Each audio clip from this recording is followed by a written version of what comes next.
மகம், பூரம், உத்தர நட்சத்திரம் முதலாம் பாதத்தை கொண்ட சிம்ம ராசி அன்பர்களே, எச்சரிக்கையுடன் இருத்தல் வேண்டும். ஏனெனில் சனி பகவான் உங்களின் 8ஆம் வீட்டில் அமர்கிறார். இதனால் எதிர்மறை சிந்தனைகள் வரலாம். இதனால் கணவன் மனைவிக்கிடையே வாக்குவாதங்கள் ஏற்படும். இதனால் மனஸ்தாபம் வந்து போகும். கடன் வாங்கலாம், செலவுகள் ஏற்படும்.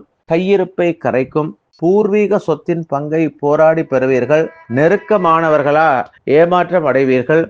முக்கிய பத்திரங்களில் கையெழுத்திடும் போது சட்ட ஆலோசகரை அனுபவம். நல்லவர் யார், கெட்டவர் யார் என அறிய முடியாமல் தவிர்ப்பீர்கள்.